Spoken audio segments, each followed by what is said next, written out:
The Russell Wilson era in Denver will continue through the 2028 season. So tonight on Broncos Weekend, we're discussing what his new contract means for the future of this franchise.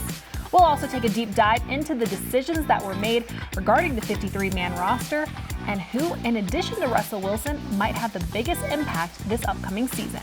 Broncos Weekend starts right now.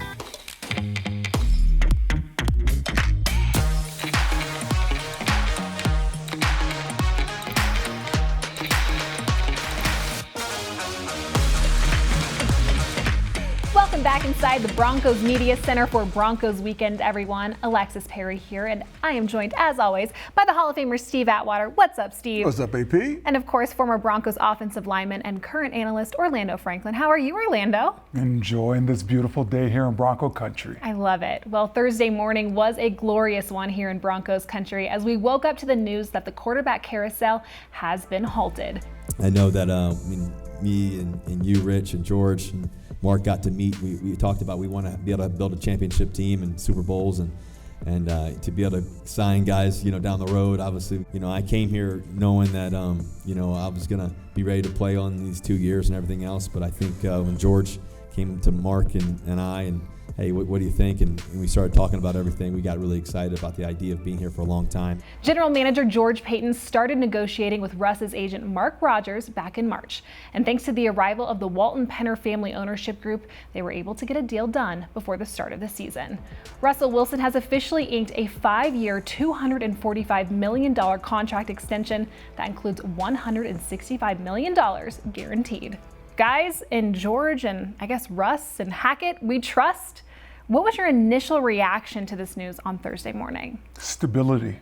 With the Broncos quarterback position, since Peyton's left at the position, there's been 11 different guys at the starting quarterback position. Now with this new 5-year deal that Russ does ink, it's unbelievable because now it's stability for the Broncos. It's more than half a decade. We know who the quarterback's going to be, and now it's all about building around him and bringing in the right pieces. Yeah, the great thing for me is that Russell Wilson, he didn't try to break the bank. Also, the Broncos didn't try to say, hey, you got to go out and play another year and let us see if you're the same player that you were. They both came to the table as adults. They got a deal done, and it's a very fair deal for both sides. And, man, Broncos country's got to be fired up. Yeah. I know why you said they didn't break the bank. You were worried about Pat Surtain, huh? It's coming. It's coming eventually. It's coming. Yeah. What do you guys like about how this deal is structured? Because it really does seem like both parties do win in this situation. Yeah, it's a team-friendly deal for the Broncos because it's not a fully guaranteed deal. We saw that happen with Kirk Cousins, then we saw it happen with Deshaun Watson. Kind of thought that was what was going to happen with Russell Wilson. So I think it's very team-friendly in that aspect. But if you're a guy like Russell Wilson, you get to bet on yourself also. So it keeps that competitive nature, the juices that's flowing for a player like him. Yeah. Well, guys, Russell Wilson, he will be a Denver Bronco through at least 2028. So what does this deal say about the future of this franchise? Not just the very near future, but the long-term future. Well, I think it says that we have a lot of stability. We have the quarterbacks going to be here, man, really for the next 7, 8, 9 years. And, that's a big piece of the puzzle that you don't have to worry about now. Now you can build around the quarterback. And that hasn't been a luxury that we've had here the last several years. Yeah, no more jumping around, right? George Paton and Nathaniel Hackett, Russell Wilson, those three minds get together every single year. You talk about what you can and what you can't do, and now you implement that playbook starting in April. And you go out in the draft right after that, and you start drafting guys to fit that playbook. Yeah, how do your expectations change for this team now that this is in place moving forward? Well, I think my expectations were high right when Russell Wilson signed with the team, and we didn't have a long-term contract done, but we still have him as our quarterback for the next couple of years, regardless if the deal had gotten done or not. So we have playmakers that were on the team already, and with the additional players that have been added, I think that this is going to be an explosive team on offense. Defense is going to have a lot of turnovers. And again, Broncos country are going to be very proud of the product that the Broncos put on the field. And I think like Russell Wilson said during his press conference, they want this to be a destination location. And now that there's stability here at that position for the next 7 years, I feel like free agency is going to get a lot more interesting as well. Yeah, so when we traded for Russell Wilson, we gave up a lot for him, right? So this year's draft, we don't pick until the 3rd round. You have to turn this into a destination place. You have to go win football games. When now getting this contract done before the season, you don't have to worry about it. Don't have to worry about it bye week. Don't have to worry about it in December or anything like that. Let's go win some football games. Let's go out there each and every week, create that lead, cut the defense loose, and let's see how I go back in the day when Peyton was here. Let's see how fast we can get to 35 so we can rest our starters. Now, when you say destination team, you're talking about for free agents, other free agents who have their contracts up and they want to go to a different place. This will be a place they want to come. Yeah, everybody's going to want to come here now, right? You know you have the quarterback. You know Russell's taken care of. You know the Broncos take care of their guys as well. And now when you see Russ go out there and you go win those double digits, you're saying, man, I got to go end my career there or go chase a Super Bowl there with the Denver Broncos. Yep. Well, over the past 3 weeks, owner and CEO Greg Penner, he was heavily involved in these negotiations. So what do you guys think that this contract says also about the Walton Penner family ownership group and the direction that they hope to take this franchise? Well, I think it says that they're not only great business people, but they're in this to win. They're in this to have this football team be great. They've shown a commitment to the players and a dedication, and I think the fans will truly appreciate that. They're not messing around. You know, that's what's the big thing about this group, right? And you don't become a billionaire just by accident. You have to, that's very intentional, it's very deliberate. This ownership group has showed me today that they're not messing around. It's not, everybody's talking about, oh, can we do uniforms? Can we get the throwbacks? No, they're like, hey, we got to go take care of this quarterback. We just traded for this guy. We got to extend him and make sure that we have the face of our organization for the next couple years. Yeah, it's going to be an exciting time around here, no doubt. Well, still to come here on Broncos Weekend, we'll discuss how the Broncos' 53-man roster shook out and some of the weapons Russell Wilson will have in his arsenal this season. Welcome back to Broncos Weekend, everyone. Alexis Perry here alongside my good friends Steve Atwater and Orlando Franklin. You guys, earlier this week, George Paton and this Broncos personnel staff had to make the toughest decisions they will make all year as they shaved the 80-man roster down to just 53.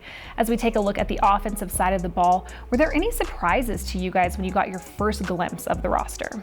Well, I would say the tight end, Eric Tomlinson, being released, but found out that was kind of a strategy that they had to do to make sure that they could move Greg Dulcich to the short-term IR and just signed Eric Tomlinson right back. So thought it was going to be something out of the ordinary, but everything turned out to be just fine. He's on the roster. Yeah.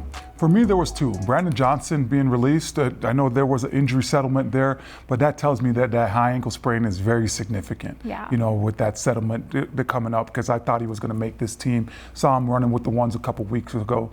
And then the fact that they exposed Natalie Moody. You know, he was a guy, when it came to OTAs, he was rotating with Dalton Reisner with the ones and getting reps with that starting unit.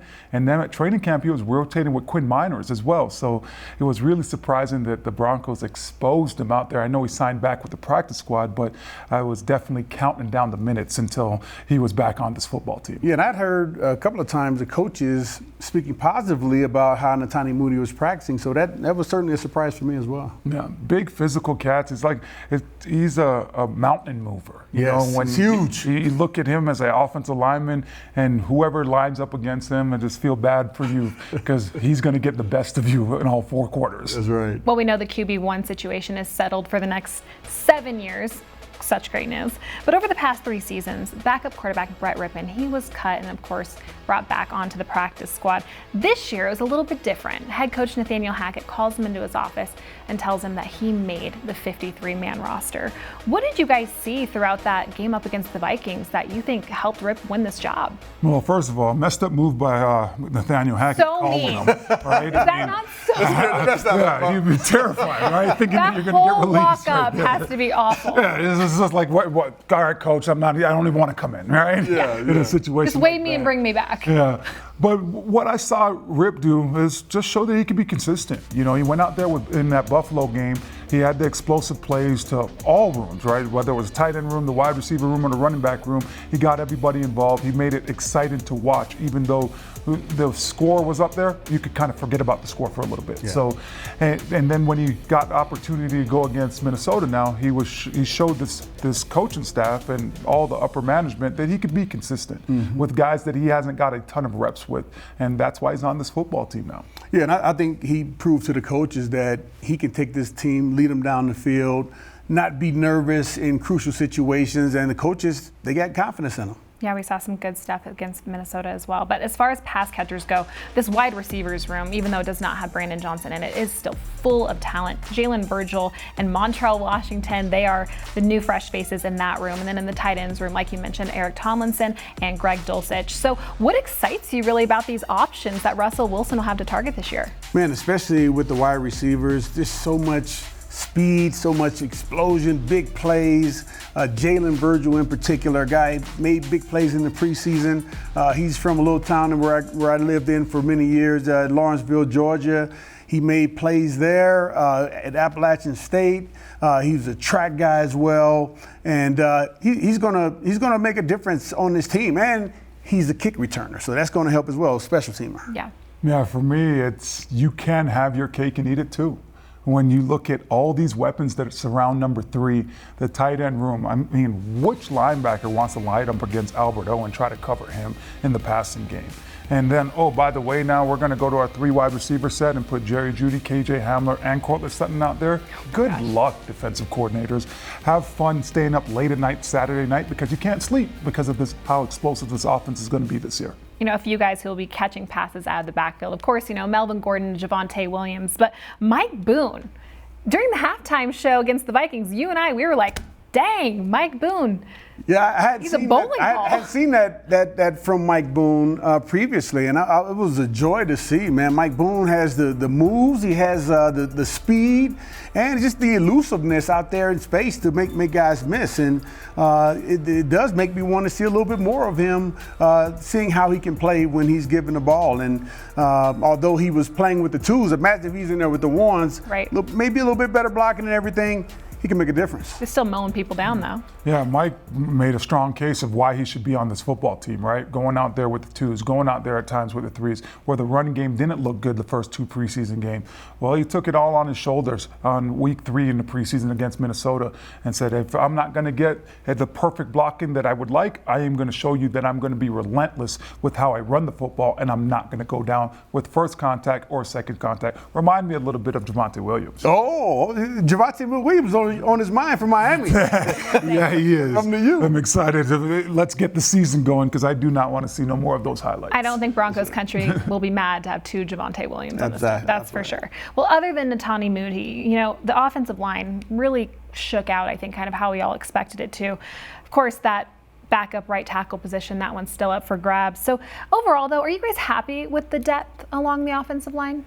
Yeah, I'm pretty happy with it. Now, obviously, Tom Compton, the guy who we thought was going to be competing in camp, he hasn't been able to compete. We really haven't seen much from Billy Turner, but knowing the history that he's had, he's played a lot of football games in this system that Coach Hackett runs. So Coach Hackett has a level of confidence with him. And hey, if Coach Hackett is confident with him, I'm confident with him. Former offensive lineman, what do you think? The thing that I love the most about this is that you have 3 guys that are kind of one-dimensional guys, right? Garrett Bowles is going to be your left tackle. Dalton Reiser is going to be your left guard. Lloyd Cushenberry is going to be your center. But everybody else on this roster at the offensive line position could play multiple positions. So that's what benefits the Broncos the most. When I look at, Calvin Anderson. Calvin Anderson is your backup left tackle, but he's been battling his butt off to be at the starter and right tackle for this team, right? When Tom Compton gets back out there, Tom could play right tackle, left guard, and right guard. Billy Turner could play the 4 positions except the center position. So I think it's most important that we mention the versatility of a lot of these offensive linemen because there will be those injuries. Football's 100% of an injury rate. And Quinn Miners can go from guard to center as well. Guard, center, and left guard as well. So, He's a huge Quinn Miners fan. Oh, your man, guy. I love Quinn Miners. I love Quinn Miners. Dominant. Played a little bit of football up in Canada. I can't not root for him. There we go. Well, I think with all this talent and depth, it is safe to say that this team has the potential to be one of the most entertaining in the league. So as you look at this offensive roster, what are your expectations for this group heading into the season? I would say big plays, deep throws down the field, explosive plays. We have receivers that are great with rack yards. They run after the catch. They have great hands. They'll make the catches, but then after they catch the ball, they can make something happen. They can score points. They can make long, explosive plays, and I think that's going to be super exciting. And what we didn't have that we have now too is the quarterback that's going to give them the opportunity to catch those passes. Accountability. When you have that quarterback and you know that, hey, Russ has seen every defense that you're going to see this year, Russell Wilson has already seen that, right? You know that Russ could put you in the right position at the line of scrimmage. So now it's up to the 10 other guys that surround Russell Wilson to be accountable to him and now give 110% and be right on everything that you do. It reminds me back in the day, honestly, like with Peyton, where you might not work through something and it might not be in the game plan that week, but if he gets up to the line of scrimmage and he calls that play, there's a reason why he's doing it. And he should have that free will because he's been in this league for a decade already. Yeah, and somebody needs to try to get here before Russell Wilson. George Payton can't even do it. That's scary when George Payton is the second guy in because he's here at the crack of dawn, literally. Yeah, well, if anyone questions why Russell Wilson got this contract, hey, all you got to do is look and see the type of person he is, the type of leader he is, the way that he runs his life, and the way that he is such a great leader for this football team. Shows up early, leaves late. Great inspiration for everyone. Inspiring even the general manager. Well, coming up on the other side of the break, I will get their thoughts on this Denver defense and one of its newest members signed on Thursday. Don't go anywhere. Thanks for sticking with us for this final segment of Broncos Weekend, everyone. As we shift our attention to the defensive side of the ball, and you will see the guys who will make up this Denver defense this season, we have to start with a name that you do not see, Malik Reed. After making the team as an undrafted free agent in 2019, he became a vital piece of the Broncos pass rush, filling in as a starter when Bradley Chubb and Von Miller went down. George Payton was able to trade Reed and a 7th-round pick to Pittsburgh to move up in the 6th round here in 2023. You guys, why do you think this was a good move for the Broncos at this time? Crowded room, right? I mean, Nick Bonino came out and shocked the world when the Broncos practiced against Dallas, and then it carried over into the game. Baron Browning has played off-ball linebacker last year and went out there and just showed you like, hey, this is where I belong. This is where I should have been playing at the outside linebacker position. We know Bradley Chubb is ready to absolutely do damage this year, and you want to see Bradley Chubb play at least about 70% of the snaps. And by the way, Randy Gregory, he's coming as well. Big dude. Yeah, in addition, I say Jonathan Cooper, another guy who, Ohio State guy, he and Baron Browning together in their second year, not only can set that edge well, but also a big contributor on special teams. And his salary wasn't nearly as high as Malik, so that may have played a part in it. But I think that opens up the door for some of these younger guys to see some action, and also gives Malik a chance to go to Pittsburgh where he can contribute. Great for him. It really Yeah. is. And it actually says a lot, I think, about George Payton, too, really taking into consideration where Malik wanted to go. He's really smart about placing guys in good positions to succeed. Yeah, I think that plays well in the locker room because guys see, wow, he did right by Malik Reed. If somehow I'm in that situation at some point in the future, maybe something similar can happen. So. Yeah, he did it with Vaughn as well. So sticking with the front seven and including the defensive line, what areas do you guys really need to see improvement in this year? Stopping the run, just being able to stop the run when we got to stop the run. Sometimes in the last couple of years, we couldn't do that. We need to get a stop and get off of the field. We couldn't do that. And I'm looking forward to DJ Jones stepping up, Draymond Jones, Mike Purcell, Deshaun Williams, all those guys really being more stout in the run game. But I think it's going to help with the style of defense that Coach Evero is going to be running too. They're going to be sending pressure at times. So it'll throw the offenses off a little bit more. So I think that'll help as well. Yeah, I love Steve talking about the pressure because I expect this defense to be aggressive this year. You know, there's no more of, hey, we got to be perfect because the offense just put us in a bad situation. This offense is expected to get to as close to 30 points each and every week. So with that being said, if you're this defensive coordinator and these defensive players, you know you're going to blitz. You know you get to cut it loose. You know that you get to be aggressive and come up in the box and force teams to become one-dimensional. Take that run away from them, now make them throw the ball, because I will take the Broncos on any given Sunday if you make a team have to throw the ball 35 to 40 times against this defense. And they're gonna have more fun too. When teams are getting turnovers, they're getting pressure. Interceptions, caused fumbles, the whole 9 yards. It's like the domino effect happens, and I think we're going to see a lot of that this year. As a whole, this Broncos secondary was super impressive throughout training camp, and they actually just added another piece on Thursday, veteran cornerback Darius Phillips. Steve, what does Broncos country need to know about this guy? Well, Darius Phillips, he's a playmaker. He's missed some games due to injuries the last several years. But when he's on the field, the guy, he can cover. He's an outside corner. We got a couple of slot guys already, but he's an outside corner. Very fast, good hands. He's had some nice interceptions, good speed as well. The main thing is going to be with him is staying healthy. Veteran leadership for me. You know, I know last year he didn't play in the Super Bowl, but he was on that Cincinnati Bengals team that made that Super Bowl appearance. And when you get to that postseason, it is a little different. You got guys like Justin Simmons. Justin Simmons has not played in the postseason. I know that, you know, Kareem Jackson, K-Jack has, but not for the Denver Broncos. And a lot, Pat Surtain's going into year 2. So now you get a guy in that room where we're expecting big things out of this defensive back room, but he has that leadership and he's been there before. So now you get the swagger, but also you get a guy that says, hey, you know what, young guys? Act like we've been there before. Remember Tom Brady, how he did with Vontae David after they won the championship game? He's like, dude, we're here for Super Bowls. This ain't it. And that's what it should be. The expectations have changed here in Bronco country. You know, in order to make room, though, for Phillips, your guy, Essang Bassey, he was released today. I know, I was pounding the table for Essang Bassey, but unfortunately, that's how it goes down. And I think they're looking for a cornerback who has some experience.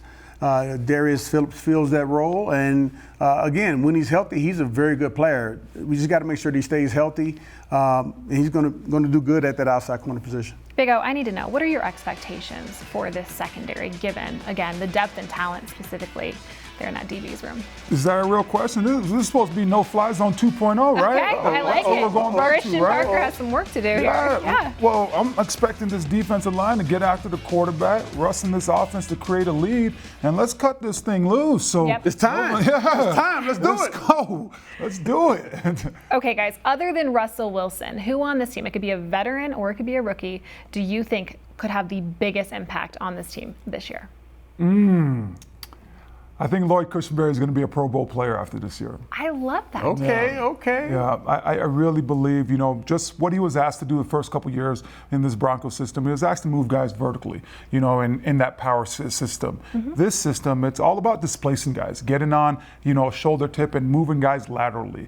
And we know that he could get to the linebackers and impose his will at the linebacker position. But Lloyd Cushenberry has struggled with moving the defensive lineman, the guy that's right there on his face. But he's not going to be asked to do that.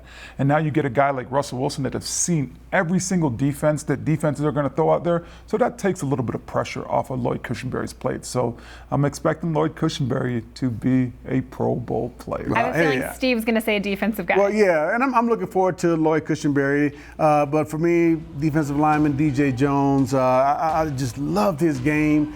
He reminds me so much of Aaron Donald, how he's able to get into the backfield, swim, and then once he gets there, he makes the plays. And I feel like Draymond Jones, also Mike Purcell, they're going to step their games up in that area in terms of they've gotten into the backfield, but they weren't able to finish the play. They're going to be able to do that this year. He's going to make that whole defensive line better. Yeah. So just to piggyback off of that, you know, last year I had a unique opportunity, interned with the 49ers. DJ Jones was on that football team. That's right. And, you know, at the end of the season, we locked ourselves up as an offensive staff and watched every defensive play. And then the offensive line coaches, we had to rank and rate the defensive linemen. DJ Jones was the second best defensive lineman for the San Francisco 49ers last year. He's not only a run stopper, and look for DJ to make probably, I would say 90% of the first tackles of each and every game. He's going to go make that play for you. Wow. But he could also rush the passer, and hopefully gets that opportunity here in Bronco country. Eager for a big year from DJ Jones, no doubt. Well, that is all the time we have for Broncos Weekend. For Steve Atwater and Orlando Franklin, thank you all so much for watching. We will see you next Friday for a Week 1 preview as the Broncos head to Seattle to face the Seahawks on Monday Night Football. You will not want to miss it. We'll see you then.